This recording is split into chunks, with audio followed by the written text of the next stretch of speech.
حي الشباب العاملين خير الكتائب أجمعين من شيدوا صرح الرشاد ليرفعوا لله دين. حي الشباب العاملين خير الكتائب أجمعين من شيدوا.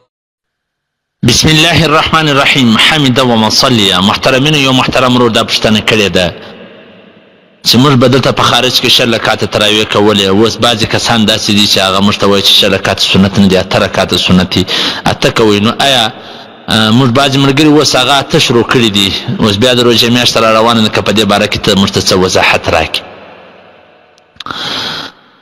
محترمینو ستاسو موږ دا هیله کوو چې په دا جواب کې زموږ سره در اخره مل سي او تاسو په اخر کې خپله پوه سئ چې تراویح 6 رکعاته کول پکار دي او که 8 رکعاته. د صحابه کرام رضی الله عنهم اجمعین څخه در اوسه پورې ائمه مجتهدین، سلف صالحین، تابعین، تبع تابعین، فقهای کرام در اوسه چې څونه تېر سوي دي ټوله پر متفقون علیه 6 رکعاته تراویح په تواتر سره کولې را روانو. دغه حرمین شریفین د مسلمانانو د اجتماع مرکز دی. دلته 6 رکعاته تراویح در هغه وخت څخه در اوسه دا کېږي او را روان.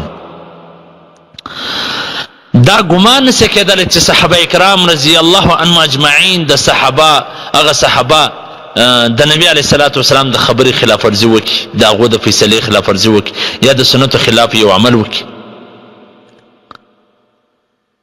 حضرت عمر فاروق رضی الله تعالی عنہ دا هغه شخصیت و چې پر مځکه به فیصله وکړه، الله به د ده د فیصلې مطابق قرآن نازله کړي. نبی کریم صلی الله علیه وسلم فرمانی که چیرې زما بعد نبی راکلی نو عمر فاروق به ولی چې چا به د نبی فیصله نه منله، نبی عمر فاروق رضی الله عنه به سر ورکلم. مشهوره واقعه ده چې یو یهودي یو برینام مسلمان یو مقدمه ولا نبی علیه السلام نبی علیه السلام د یهودي په حق فیصله وکړه. هغه برینام چې بظاهره مسلمان و هغه ول چې حضرت عمر فاروق رضی الله عنه کافرانو باره کې سختي چې درځي کېدی چې هغه زما په باره کې فیصله وکړي. نو چې کله رالی یهودي ورته وویله چې ستی پیغمبر صلی الله علیه وسلم زما په حق فیصله وکړه، خدای وزاري تعالی رالی حضرت عمر رضی الله عنه کور ته ځي، د هغه ځای ستور راوړي، د هغه برینام مسلمان سر ورکلموي چې څوک زما د محبوب پیغمبر فیصله نه مني د هغه په حق زما فیصله ده. نو داسې عاشقان رسول او داسې د نبی پر فیصله باندې مین هغه د نبی د سنتو خلاف عمل کولی شي؟ هېڅکله یې نشي کولی. محترمینو نو تاسو راسئ د هغو په زندګي کې وګورو چې هغو 2 رکعاته تراویح کول. علامه مفتی محمد یوسف لیدانوي شهید رحمه الله په خپل کتاب اختلاف امت صراط مستقیم په هغه کې لیکي چې د نبی کریم صلی الله علیه و آله وسلم په وخت کې نبی علیه الصلاة والسلام دی په مداومت سره په تراویح په جمع سره نه دی ورکړي، په دا اندېشه سره چې هسې نه پرتې باندې فرض شي، خو کله کله په جمع سره ورکړي دي. یو روایت د حضرت جابر رضی الله تعالی عنه د منقوله دی چې هغه نبی علیه الصلاة والسلام شپه راغلې 8 رکعاته او وتر په جمع سره ورکړه. دا حدیث په مجموع الزوائد جلد نمبر 2 صفحه نمبر 102 کې راغلی. خو په دا کې یو راوی د عیسی بن جاریه چې هغه متفرد دی، اهل حدیث په نسبت باندې هغه ضعیف او مجروح دی. د جرح او تعدیل امام یحیی بن معین رحمه الله د هغه باره کې فرمایي لیس بذلک چې هغه قوي نو، او فرمایي چې عنده مناکر چې د هغه سره ډېر متعدد منکر روایتونه وله.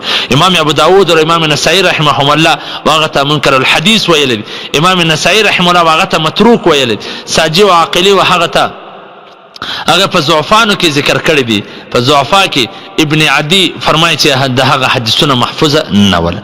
تهذیب و تعذیب جلد نمبر 8 صفحه نمبر 200 او میزان الاعتدال جلد نمبر 2 صفحه نمبر 311.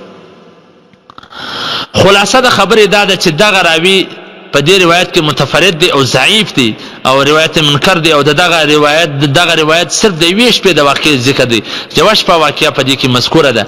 نو دا احتمال هم کېدلی شي چې نبی علیه السلام د 8 رکعاتو څخه مخکې یا د 8 رکعاتو څخه بعد کې تنها یوازې نور رکعتونه هم کړي، لکه د حضرت انس رضی الله عنه په روایت کې چې مذکوره ده. دویم روایت د ابن ابي شیبه چې حضرت ابن عباس رضی الله عنه فرمایي چې نبی کریم صلی الله علیه وسلم 6 رکعاته تراویح او وتر کوله. د دې په سند کې ابراهیم بن عثمان راوی کمزور دی، خدا دا روایت د سند په لحاظ سره کمزور دی، لیکن دغه کمزوري د مخه د حضرت عمر رضی الله عنه د زمانې سره د امت تعامل په 6 رکعاته باندې دغه حدیث مطابق را روان دی. د نبی کریم صلی الله علیه و آله وسلم او د حضرت ابوبکر صدیق رضی الله عنه په زمانه کې تراویح باقاعده په جمع سره نه کېدلې، تنها یوازې په کورونو کې یا به یو ټولي په جمع سره کولې. خو د ټولو څخه د مخه حضرت عمر رضی الله عنه د یو امام په جمع سره دا ټول مسلمانان را جمع کړل. صحیح البخاری جلد نمبر اول صفحه نمبر 209. او د خلافت فاروقی په دویم کال 14 هجری کې دا واقعه رااله. تاریخ الخلفاء صفحه نمبر 111، تاریخ ابن اسیر جلد نمبر 2 صفحه نمبر 109 چې حضرت عمر رضی الله تعالی عنه بشل رکعات تراویح حضرت ابی بن کعب رضی الله عنه شرکات تراویح ورکول. ډیر صحابه موجوده ول، انصار مهاجرین دا ټول موجوده ول، اچا هم د دې څخه انکار نه وکي، ټول شل رکعات تراویح کول. چې ابن عباس رضی الله عنه دا روایت خرج النبي صلى الله عليه وسلم ذات ليله ان رسول الله صلى الله عليه وسلم كان يصلي في رمضان 20 ركعه والوتر. حضرت ابن عباس رضی الله عنه فرمایي چې نبی کریم صلی الله علیه وسلم 6 رکعات تراویح او وتر کوله. په مصنف ابن ابي شيبه جلد نمبر 5 صفحه نمبر 225. هغه چې کم راوی کمزوري دي نو هغه خو بعد کې راغلي دي په دا حدیث باندې دا کمزوري د مخه د صحابه او د مسلمانانو په تعامل سره عمل موجود دي چې شل رکعات تراویح کوله. حضرت خلفای راشدین حضرت عمر فاروق رضی الله عنه په دور کې ان ابي بن كعب رضی الله عنه ان عمر بن الخطاب رضی الله عنه امر ابي بن كعب رضی الله عنه ان يصلي بالليل في رمضان فقال ان الناس يصومون النهار ولا يحسنون ان يقرأوا فلو قرأت القرآن عليهم بالليل فصلى بهم 20 ركعه. چې حضرت ابي بن كعب رضی الله عنه شل رکعات تراویح ورکړه. حضرت عمر رضی الله عنه ورته وویل چې په جمع سره لمونځ ورکړه نو د شل رکعات تراویح ورکړه.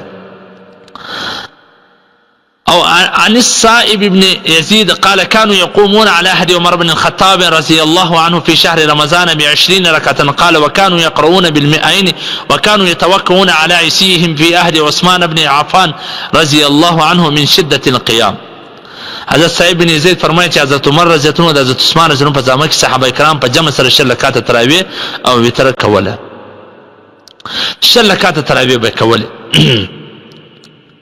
او دا غرنګه وروا مالک بن دا حدیث کوم دی سنن الکبرى للبحقی جلد نمبر 2 صفحه نمبر 414 شل رکعات تراویح په جمع سره کوله.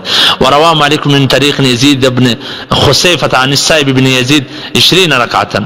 امام مالک رحمه الله د یزید بن خصیفه په طریق سره د سعید بن یزید روایت نقل کړی دی چې په عهد فاروقی کې شل رکعات تراویح کړي. فتح باری لابن حجر جلد نمبر 4 صفحه نمبر 321. قال محمد بن كعب القرزي كان الناس يصلون في زمان عمر بن الخطاب رضي الله عنه في رمضان 20 ركعة. حضرت محمد بن كعب القرزي جلیل القدر تعبیر فرمایي چې خلکو د حضرت عمر رضی الله عنه په زمانه کې شل رکعات تراویح کوله. او دا غرنګ يزيد بن رومان انه قال كان الناس يقومون في زمان عمر بن الخطاب رضي الله عنه في رمضان ب23 ركعة. موطا امام مالک صفحه نمبر 98. یزید بن رومان وایي چې خلکو صحابه او تابعین دا ټول حضرت عمر رضی الله عنه په دور کې 23 رکعاتونه کوله، شل رکعات تراویح او 3 رکعات وتر. عن يحيى بن سعيد أن عمر بن الخطاب رضي الله عنه أمر رجلا يصلي بهم 20 ركعة. يحيى بن سعيد فرمایي چې حضرت عمر رضی الله عنه سيد حکم ورکړي چې شل رکعات تراویح ورکړه. مصنف ابن ابي شيبه جلد نمبر 5 صفحه نمبر 223. دا غرنګ د حضرت عمر رضی الله عنه په زمانه کې هغه حدیث چې شل رکعات تراویح کړي. د حضرت علي رضی الله عنه په زمانه کې حدثني زيد بن علي عن ابيه عن جدي عن علي رضي الله عنه انه امر الذي يصلي بالناس صلاة القيام في شهر رمضان ان يصلي بهم 20 ركعة يسلم في كل ركعتين ويراوح ما بين كل 4 ركعات فيرجع ذو الحاجة ويتوزع الرجل وأن يوتر بهم من آخر الليل حين الانصراف. مسند الامام زید صفحه نمبر 135 شل رکعات تراویح ورکول. عن ابي الحسناء ان علي رضي الله عنه امر رجلا يصلي بهم في رمضان 20 ركعة. حضرت ابو الحسناء روایت چې حضرت علي رضی الله عنه شاته حکم ورکړي چې خلکو ته په روزه کې شل رکعات تراویح ورکوا. مصنف ابن ابي شيبه جلد نمبر 5 صفحه نمبر 223 حديث نمبر 1935. او دغه رنګه د نورو صحابو سره د ډیرو سره د تابعین سره دغه راغلي چې اوس درته شمارل وغواړم غنټې به پر تېر شي. لکه حضرت زید بن وهب فرمایي کان ابن مسعود يصلي بنا في شهر رمضان فينصرف عليه الليل قال الاعمش كان يصلي 20 ركعه ويوتر بثلاث. حضرت عبدالله بن مسعود رضی الله عنه پر رژه مبارک کې وایي موږ ته تراویح راکولې او د حدیث راوی امام عمش فرمایي چې حضرت عبدالله بن مسعود رضی الله عنه شل رکعات تراویح او وتر راکول. او دا غرنګه حسن بصری د حضرت عبد العزيز بن رفيع روایت کې کان ابي بن كعب رضي الله عنه يصلي بالناس في رمضان بالمدينه 20 ركعه ويوتر بثلاث. حضرت ابي بن كعب رضی الله عنه د روزه مبارکه کې شل رکعات تراویح او 3 رکعات وتر ورکول. مصنف ابن ابي شيبه جلد نمبر 5 صفحه نمبر 243. حضرت عطاء بن ابي رباح دا جلیل القدر تابعی دي 200 صحابه کرام زیارت کړی دي. تهذیب التهذیب لابن حجر جلد نمبر 3 صفحه نمبر 308 هغه فرمایي چې ادرکت الناس وهم يصلون 23 ركعه بالوتر چې ما خلک ولیدل چې هغه صحابه تابعین ول چې شل رکعات تراویح او 3 رکعات وتر به کوله. حضرت ابراهیم نخعی رحمت الله فرمایي دا د اهل کوفه مشهوره ناموره مفتی و امام شعبی رحمه الله فرمایي چې ما د صغت عالم نو لیدل. تهذیب التهذیب لابن حجر جلد نمبر 1 صفحه نمبر 1 چې هغه فرمایي ان الناس كانوا يصلون 5 تراويحات في رمضان چې خلکو پروژه کې 15 تراویح یعنی شل رکعات کوله. محترمینو چې دا اوس درته شمارل وغواړو شمارل نو دغه صحابه او دغه تابعین د هغه وخت سره په اجماع سره دغه تراویح را روان دي شل رکعات او دغه حد ابي بن كعب رضی الله عنه چې کوم حدیث دی د دې مبارک ابن تیمیه رحمه الله چې سلفیان الحدیث اکثره د اقوال را اخی په فتاوی ابن تیمیه جلد نمبر 3 صفحه نمبر 112 کې لیکي چې دا حدیث صحیح دی چې صحیح معنی چې دا خبره ثابته ده چې ابي بن كعب خلکو ته شل رکعات تراویح او 3 رکعات وتر ورکوله او په دې باندې د اکثر علما اجماع ده چې شل رکعات تراویح سنت دي ځکه ابي بن كعب چې کله شل رکعات تراویح ورکوله مهاجر او انصار صحابه په مخ ورکړي دي هیڅ هم په دې باندې انکار نه دي کړی. نو محترمینو شل رکعات تراویح کول پکار دي. دا اوس بعض کسان چې کم د سہولت پسند کسان دي چې دغه د ترمیم لرګي په جن کې سره خسته دي محترمینو د دې خبرې ته ډیره توجه نه ده کول پکار. د زموږ چې کم صحابه او زموږ تابعین ائمه مجتهدین چې هغه دروسه په حرمین شریفین کې شل رکعات تراویح روان دي او دی وساتره رکعات شل وکاته او دورس په خپل پکې راځي.